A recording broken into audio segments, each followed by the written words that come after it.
Good morning. Here we are. It's Monday morning again. We're so happy to see you. We're so glad you found your way to us. This is Monday Momentum, your Momo, and we know that you don't have much time, so we're going to get right into it. I have with me today Linda Kay, and we're going to be talking about coaching and all the different ways that coaches can help you or may not be so helpful to you and your business and how it grows. So let's dive in. Linda, tell me a little bit about what you know about coaching or what experiences you might have. And then I'll say a little too. And then we're going to do something really fun today, and we're going to go live, which means we're going to take this link for this Hangout. We're going to post it right on the Hangout page, the Google Plus Monday Momentum page. And if you are a coach or you've been coached or you have an opinion about coaching, you might decide to dive in. Join us on Hangouts, take a chance, see if you can make it work, and we'll get to hear what you have to say. But first, Linda, tell me a little bit about what you've experienced with coaching in your business. Well, good morning, Sarah. Happy Monday Momentum to all our viewers. Hopefully you are out there and watching live and can jump in and join us. I know that we pick up a lot more people on the broadcast, but it would be so cool for you to join us this morning. So, coaching is something I think that really is important to a lot of business owners, especially newer business owners, and business owners like myself who have been in business perhaps reluctantly for a number of years and really trying to refocus and say, my gosh, what have I been doing all these years? So through the years, I've come across different coaches myself. Participated with some formally and informally. And what I found is a lot of it has to do with how you relate to that coach and how that coach really relates to you. Yeah, they might know a lot about business, but if they don't understand where you're coming from, I think it's a little more difficult. And one of the things we talked about before the broadcast here, Sarah, was that I've had a coach that went too far the other way. We basically became friends. And after a couple of years of coaching, I found out that my business wasn't any farther along than it was when I first hired this coach, because it was all about just touching base, where are you at, rehashing the same things over and over without a formal plan to move forward. Mm-hmm. So hopefully you've experienced more solid coaching relationships than I have. Well, thanks, Linda. And I think that's bringing out one of the most important, there are certain things that if you want to bring on a coach, or if you are a coach, to make sure that it's a successful relationship, you need to have it defined from the beginning. What is it we're trying to do here, and are we a good fit? So there's tons of coaches out there, we know that, and I got to tell you, there's times when I really, at least internally, roll my eyes when someone says I'm a coach, because I just feel like there's so many of them, and I it's kind of like forgive me, real estate agents or insurance agents. It's like, how many does anyone need, and is there really a market that big? But I think it's a natural evolution that happens when someone is a leader, is that if they're a good leader, they begin coaching the people around them, because that's the way to replace yourself in part, is to have helped somebody grow into the position so that you can move on. But that doesn't necessarily mean that you need to go into the business of being a coach and be a full-time coach with lots of other people. It just might mean that you're a good coach with your kids, or you're a good coach with the people that you work with, or, obviously you could be an athletic coach as well. So that other realm of getting paid money to help somebody grow a business, and if you haven't grown a business yourself, you may not really be able to do that. You might be a good life coach, helping them in their lives, and it sounds like perhaps that's what happened with you, but that wasn't defined from the beginning, and so whenever you evaluated it, which is another piece that should be built in, you realized, oh, my business isn't really growing from doing this, and maybe it's time to stop that. So yay, make sure they're a good fit, and make sure that you've identified ahead of time what it is we're going to do. And then also identify when and how are we going to evaluate this. Those are all things, and I'm writing them down because I just feel like I'm compelled to write, that we've discovered through our time in this business entrepreneur, solopreneur world, really makes a difference when it comes to, should I hire a coach? And if I do, who should I hire? So I'm going to go ahead and post the live link now in case there's someone that would like to join us just for fun. I know, like I said a minute ago, there are lots of coaches out there. So I would like to see if some of you would dive in and join us. And I'm going to do it again just for a second. Sorry if I look boring, but it's doesn't seem to there. We've shared it again. We've shared it twice. Who knows what's going to happen? So part of the reason that I wanted to talk about coaching today is I spend time with a friend of mine who is a coach, and we aren't doing we don't have a formal coaching relationship. She's not my coach, but what we've been doing for a little while is practice sort of coaching each other, because you know, this is something that is a skill. It's not, well, obviously it's a huge skill. There's some people that are paid tons and tons of money to coach. I mean, you just read something to me, $500 up to $3,500 an hour. I mean, that's not something I've paid for coaching, but in big business, a coach was often brought in when somebody was very good at their job, their technical skills, but was not doing so well relating to people. And rather than get rid of this person, they would bring a coach in to help them with interpersonal skills. So the origins, though of course coaching has gone on forever on some level, were more in sort of psychotherapy and you know, how do you help somebody with their personality? And now it's evolved into a field where people can help you on all sorts of levels. They can help you with your business. They can help you with your personal life. They can help you just short term, you know, coach you through building your business plan, or coach you through getting just this marketing 6 months of craziness taken care of. But there is a tendency, if it's not clear, to have it kind of go on, or have it not be defined. And that's the danger, I think. So I'm curious, Linda, was the person or the people that you've worked with, for instance, were they certified coaches? And do you feel like that matters? Certification? I have worked with a couple different coaches. One of them, as I said, was a franchise coaching company. And I hired him to help me in business.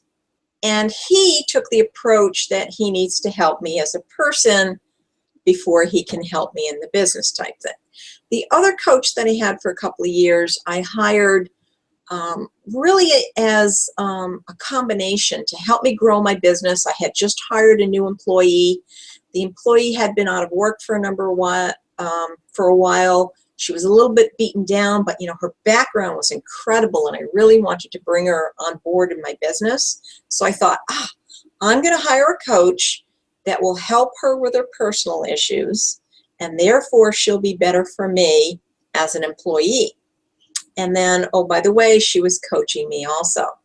Well, when I found out she really isn't a business coach, and she was good at those life skill type things, and even though she kept telling me she is a business coach, I found that my business just was not progressing. And the negative thing that really happened to me, having the same coach coach my employee and coach myself, she kept telling me what a gem I had in this employee, only I wasn't seeing it. Mm. And after all this time, I kind of realized that maybe she could see the gem in the employee, but the employee was not working for me. and it just wasn't translating over. So I found myself stuck in this little coaching dilemma because I didn't go into this with a predefined what I wanted to get out of it. And I didn't put a start and a stop date on certain phases of the coaching, which in retrospect, I wish I would have done. So I think next time I hire a coach, it's going to be for a specific project, It's going to be a back and forth that if I'm hiring you to help me in business, it's not just general business, it's for a specific thing. And then let's reevaluate. So whether it takes us 2 sessions to get there or whether it takes us 10 sessions to get there, I think it needs a definitive start and stop. Did we meet the obligations? And if it continues to go on, is it the fault of myself for not following through with the coaching advice, or is it the coach themselves really isn't as strong in business as they project themselves to be? Well, and it may not be that they're, whether or not they're strong in business, but a good coach is going to bring all that to the table ahead of time. You know, a good coach knows that they are in a relationship with someone where they're sort of leading them, guiding them, helping them through something. But a good coach knows this is not a permanent relationship. The goal is to get this person to wherever, you know, we're going to get, and then we split that, you know, or we redefine and move on to something else. But it's not just, okay, I'm your coach and I'll be your coach forever. I mean, that might be appealing to a coach who has not got the integrity to recognize that this is supposed to be temporary, or at least temporary for this defined goal. And if your coach that you're considering hiring out there in the audience, the vast audience, if you're looking at coaching and you're thinking about hiring somebody, if they don't present to you the proof that they see it as a temporary relationship, I would consider that you should look for someone else, because it's supposed to be temporary. It's supposed to be, I'm helping you up over this ridge or whatever, if you want to, you know, think about climbing mountains. But it's not that I'm going to be with you forever. And if they are unwilling to have a timeline, for instance, to define a timeline, to set up an agreement ahead of time with you, saying, you know, these are the goals, this is what we're going to do, this is when we're going to evaluate it, and at this point it's over unless we renegotiate, then I would look for a different coach. And a good one is going to bring all that to the table. A good one, especially if they're coaching people who have never really had a coaching relationship, who are new to it, they're the ones that need to take that high road and say, this is how coaching works. This is what it's about. It means that it's a temporary relationship. And you know, if they see dependency, they should break it off or address it at least, and not just take advantage of it and continue to be paid. So more things to look for when you're looking for a coach. So I would wonder if you have ideas, or if you have a story about, you know, when you began these coaching relationships. Did you have a process like that at all? Was there a contract of any kind where you identified goals and you know, a timeline? I've had, as I said, a couple different coaches, and we have had different structures. One of them, like I said, that was the franchise, was very structured, and this is how you do it, and blah, blah, blah. And my guess is that he probably, and I don't remember, it's been several years, hadn't really coached outside of learning it through the franchise. Mm-hmm. And I just didn't really connect with him. So even though we had the process, there wasn't really a momentum forward in my business. The other coach that I had on a long-term basis, as I said, we became more friends than anything on that, and the structure was not there.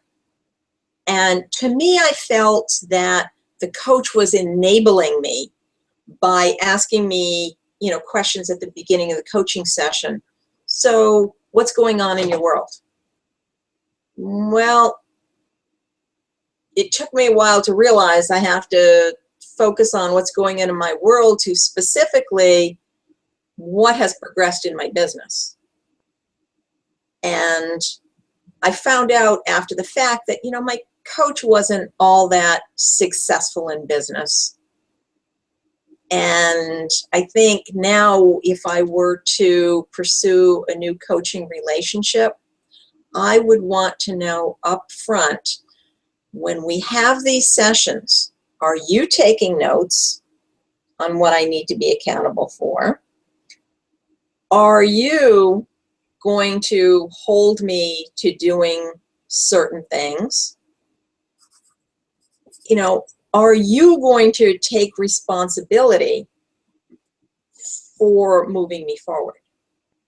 And I know ultimately I am responsible, but to me, if the coach is, you know, lackadaisical and doesn't really keep good notes and doesn't really have a plan for moving me forward to what I say I want to accomplish, then it's just a friendly relationship.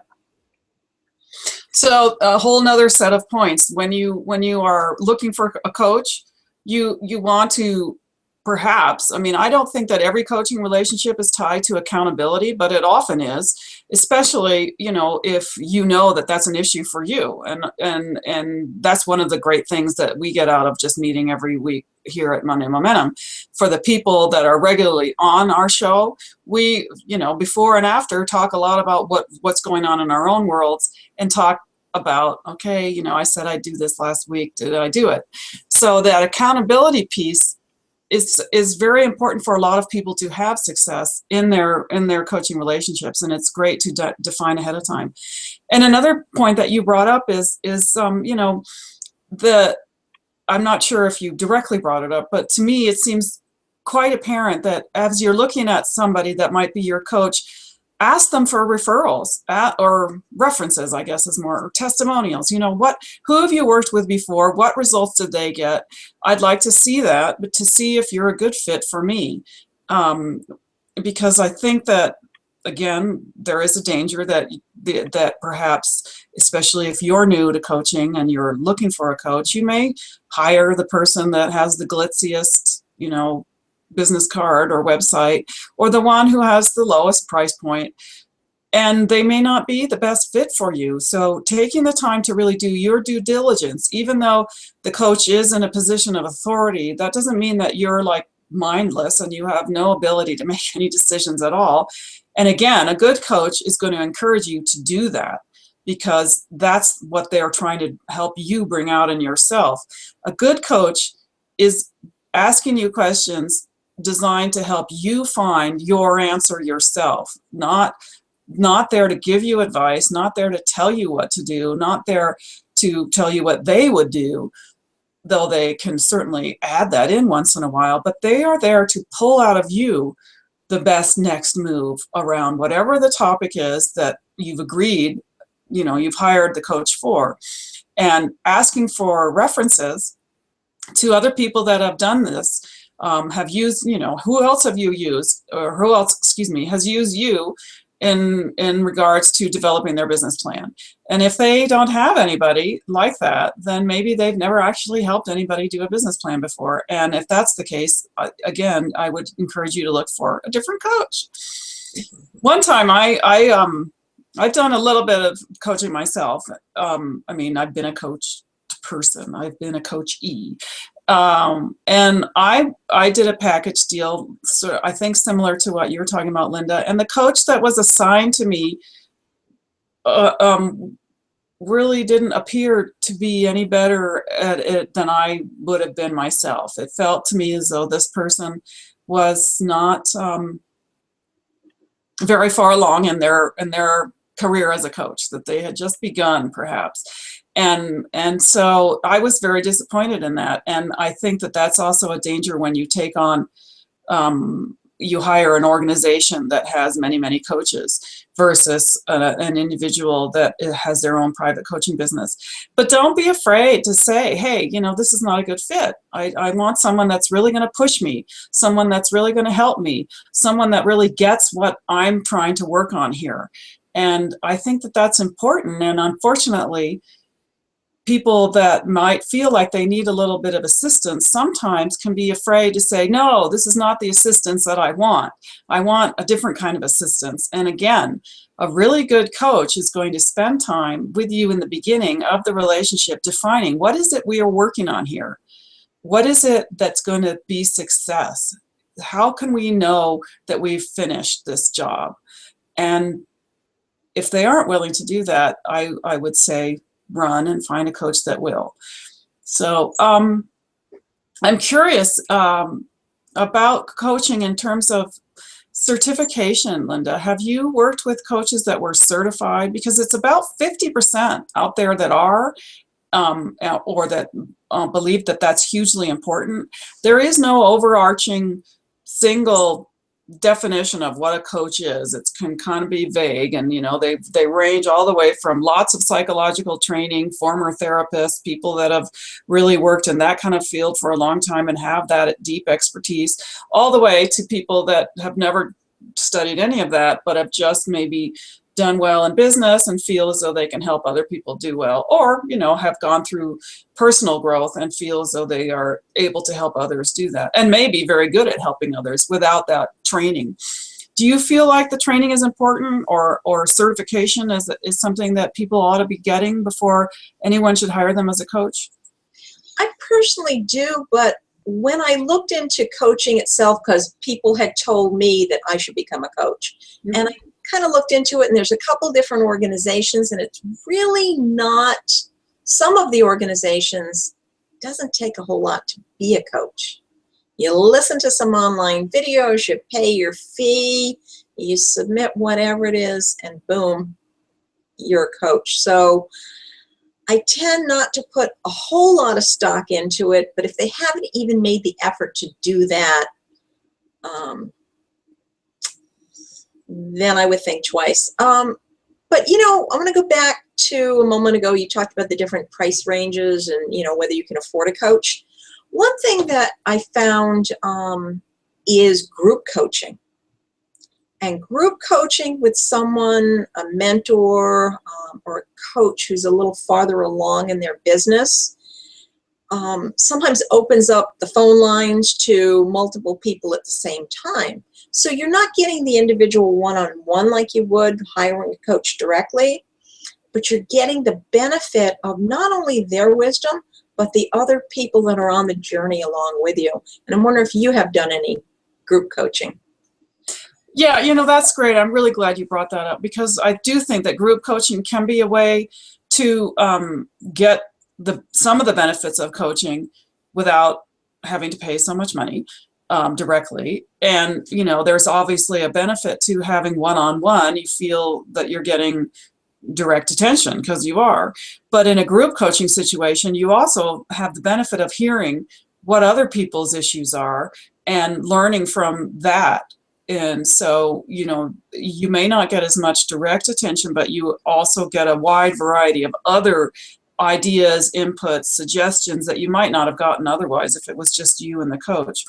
And I have done a little of that. I found it awkward when there was tons of people. So I've been on some calls where there's been like 20 or 30 people, and it just feels not like coaching to me. It feels like being, on a webinar where you're learning stuff.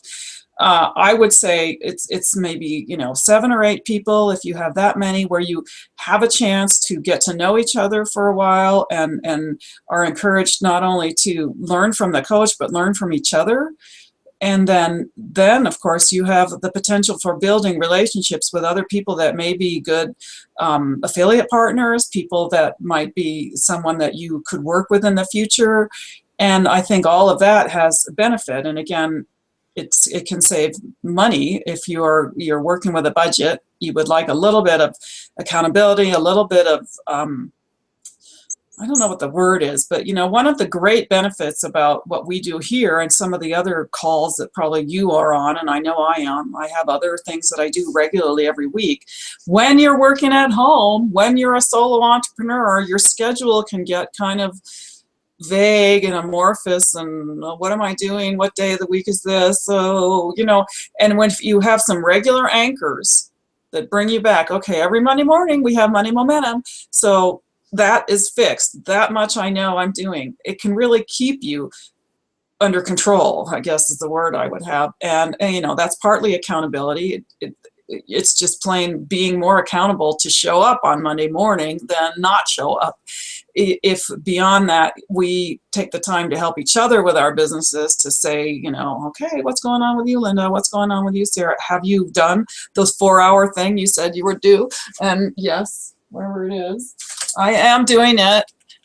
And that was 2 weeks ago. We talked about it, and I have not forgotten. I'm still working on it, and I said I would. And if I hadn't said that here, that piece of accountability, who knows? So I do believe that group coaching can give you that, can give you, if you are feeling sort of at loose ends because you work from home, you can have a sense of an anchor to keep you from getting too far off, which is what can happen, and where we've marched down a road for too long of a way, and all of a sudden we realize, hey, all of these activities, they're not really in line with my vision. They're not really in line with getting me more business. They're not really helping me move forward. I need to pare them back. And when you have an accountability piece of some kind, every week you can not float away quite so far. So I think there is some benefit to group coaching. And we're almost out of time.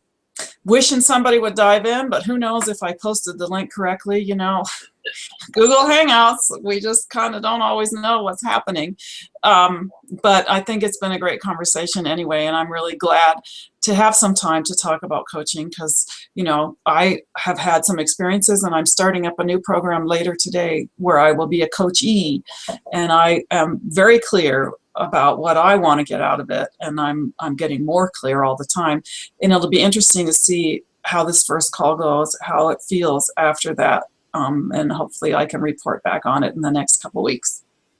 Linda, how about you sign out? Tell us a little bit more about who you are, what you do, if anyone would like to contact you, how they can reach you, and how you might be able to help them. All right. Well, I am Linda Kay, and my company is Interactive Synergy because although I'm not a coach, I am deeply involved in exchanging information with my clients, learning about their business, not only about them, but who are their clients and how is the website that we create together going to appeal to their different target audience. So Linda Kay, Interactive Synergy. Wishing you a wonderful week. Happy Monday Momentum. If they want to send you an email, how would they do it? That would be linda@lindakaye.com, or if you can spell Interactive Synergy, it's right down there. linda@interactivesynergy.com. Great, Linda. Thank you. So I'm Sarah Coolidge. You can see my name right there. I run Reno Tahoe Networking, and our Hangouts every Monday are designed to help you and us get going in our week in a more official way. We know what it's like to work from home. We know when you're a solopreneur, you can be distracted, you can get lonesome. We want you to know that we're out here to help you. We help each other this way, and we want to encourage you to keep following your dream. It's very, very important. It's never going to let you go anyway, so you might as well keep going, and that's what we're here for. If you are liking this Hangout, please share it. Please comment. Please go to our YouTube channel and like it and subscribe and all that stuff so that we can keep going. And we will see you here next Monday morning, 8 a.m. Pacific time. Thanks for joining us, and have a great week. See ya. Bye-bye. Oops.